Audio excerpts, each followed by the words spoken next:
Hello and welcome to New Fast Food. We've got a lot to talk about today, including full details on the return of Nacho Fries to Taco Bell. Little Caesars has a bunch of new options for you, a ton of new items at Arby's, and much more. So let's jump straight into it. We knew that Taco Bell was going to be bringing back the Nacho Fries. In fact, we knew it was going to be sometime this summer. We just didn't know exactly when, but now we've found out this information has leaked via the website livingmoss.com. If you haven't yet, be sure to go over and check out their website. The Nacho Fries will be returning on July 12th.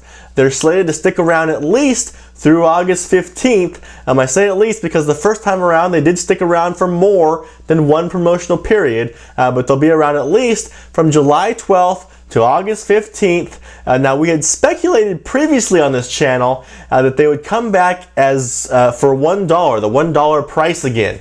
In fact, we saw on the website, does Taco Bell have Nacho Fries? Basically a countdown website put up by Taco Bell that they were calling them the $1 Nacho Fries on that website. So we expect them to be $1. But now we've confirmed as part of this leak that the Nacho Fries will no longer be $1. In fact, the new suggested price for them is going to be $1.29. And the interesting part is if you look back at that website, the countdown website from Taco Bell, they have removed the $1 price from the website. So now it used to say $1 Nacho Fries will be back, and now it just says Nacho Fries will be back. So again, the suggested price is going to be $1.29. And what's interesting about this is that in the promotional items, so in the commercials and posters and stuff like that, they're not going to include the price in the commercials or the posters or any other materials. So what that means is that each individual restaurant is going to have more leeway to put the price at whatever they want.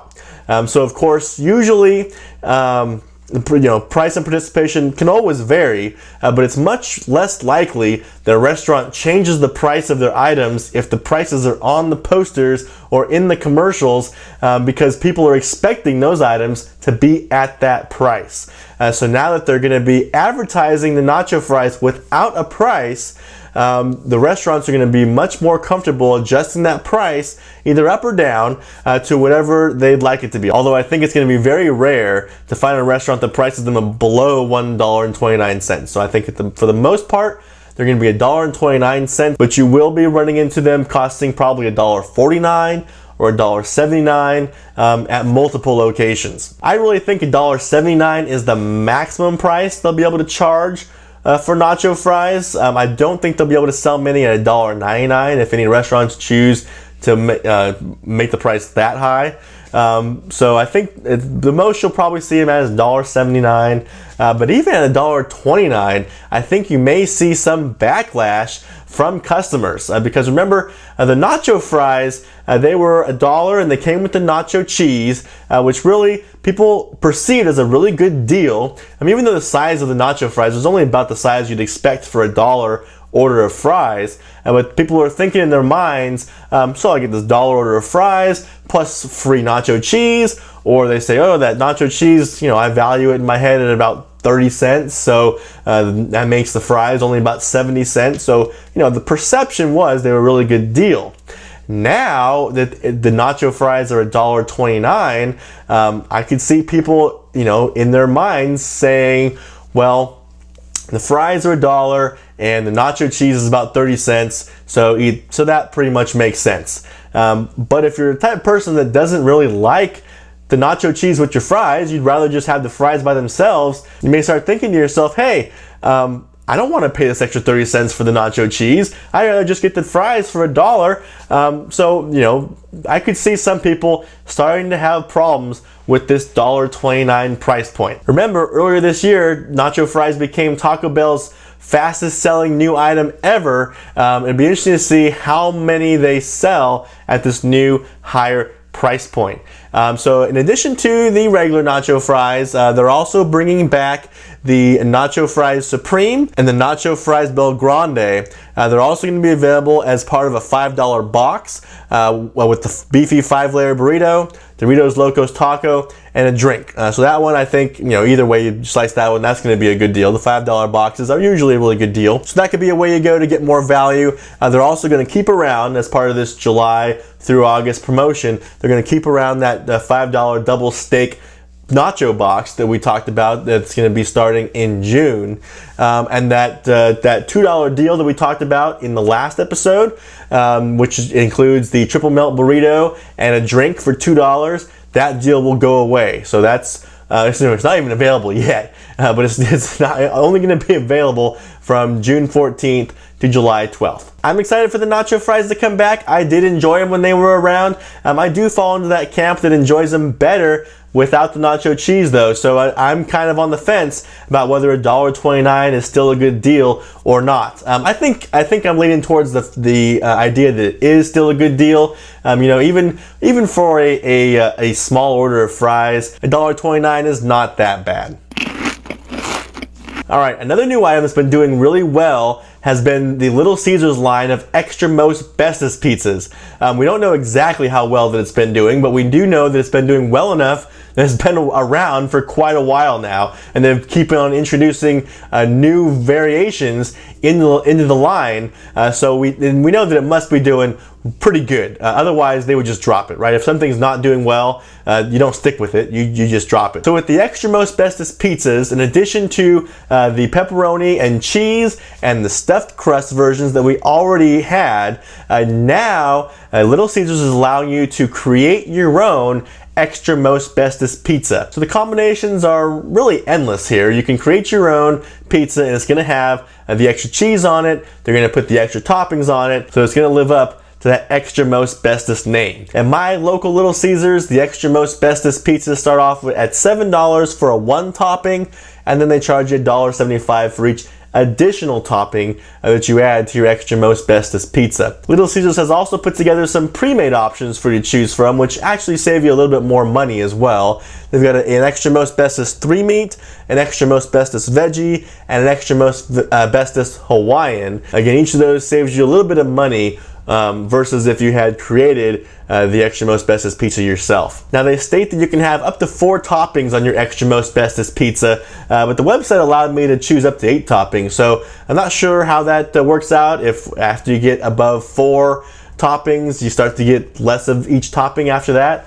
So I don't know. We'll have to play around and see how that works. And actually, in addition to being able to create your own just regular ExtraMostBestest pizza, they also have options on the site to build your own thin crust ExtraMostBestest and build your own stuffed crust ExtraMostBestest. So again, the options are virtually limitless here. If you're a fan of the ExtraMostBestest pizzas and you're a fan of other toppings besides pepperoni and cheese, you are in luck. All right, next up, the Rippin' Chicken is back at Popeyes. And if you're not familiar with the Rippin' Chicken, Popeyes brings us back from time to time. It's basically one big chicken breast, but they make little cuts in it. They actually kind of make it look like a hand, right? They have one big breast, and they make little cuts in it, and it opens up kind of like a hand. And the idea is that you get a lot more batter on your chicken, right? If they split it open and now you have batter on all these different parts. They call it ripping because it makes it easy to kind of rip off a piece and eat it kind of like a chicken tender. So I've had this. I do enjoy the Rippin' Chicken. You can get it in a combo. It comes with the Rippin' Chicken, a side, and a biscuit for $5. I think that's a pretty good deal. If you're going to Popeyes, they're actually running a lot of deals right now. They've got the wings that we talked about in the last episode, and they're still running those $5, $10, and $20 deals, I believe. So if you're going to Popeyes, you have a lot of options to choose from at good prices. And speaking of having a lot of options, Arby's just dropped a bunch of new promotional items. A lot of them returning, but that's okay. Arby's is bringing back first of all, their market fresh sandwiches.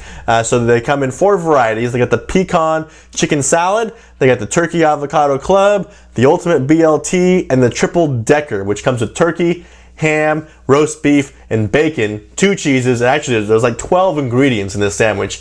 That one I haven't tried. I've tried some of the other Market Fresh sandwiches. I wasn't all too impressed, but they've been around for a long time. Although I think this triple decker one, although I don't think it's brand new, I think they've definitely have only had it for at least a couple of years. So that one sounds the most intriguing to me. I think if I were going to try the Market Fresh sandwiches again, I would definitely go for that triple decker version.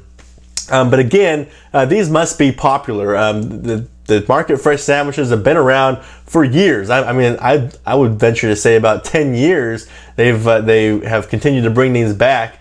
So they must be popular with someone. Otherwise, they wouldn't do that to themselves. So the Market Fresh sandwiches are back. If you're a fan of them, go and check them out. They've also got a new deal that they've introduced with their bacon, beef, and cheddar sandwich. So the bacon, beef, and cheddar sandwich itself is a promotional item. That's not something that they normally carry, but they have a deal going on with it where you get 2 for $6. And I think that's a good deal. You know, a regular beef and cheddar sandwich normally goes for about $4. So if you add bacon to that, figure that's going to be about $4.50. 2 of those might run you $9, but now in this deal, you can get 2 for $6. So I think if you're going to Arby's, that would be one direction to look for a good deal. And I think this 2 for $6 deal is actually replacing their 2 for $6 gyro deal that they were running before. So of course the gyro or the heroes are still around. But the 2 for $6 deal doesn't seem to be mentioned anywhere on their website anymore. So I think it's being replaced with this 2 for $6 bacon, beef, and cheddar sandwich, which is fine. I think that that's a good way to rotate it out. Although I do think it'd be better to have options, right? I mean, if you look at the 2 for $6 deal at Burger King or Wendy's, there's just a lot more options there, whereas you know, here at Arby's you have just that one sandwich for the time being. But that's enough out of me. Now it's up to you to continue the conversation down below. I want to know, what do you think about this new $1.29 price for the Nacho Fries at Taco Bell? Are you cool with it, or are you kind of like me, where you'd actually prefer the Nacho Fries to not come with the nacho cheese, and so you're like, hey, I'll take them for $1. I don't need that extra 30 cents that's being tacked on for the nacho cheese. That's just how I feel about it. Let me know how you feel. Are you cool with them raising the price from $1 to $1.29? If you're new to this channel, consider subscribing. I talk about fun stuff like this twice a week. I release new videos every Tuesday and Friday, and you can watch more right now.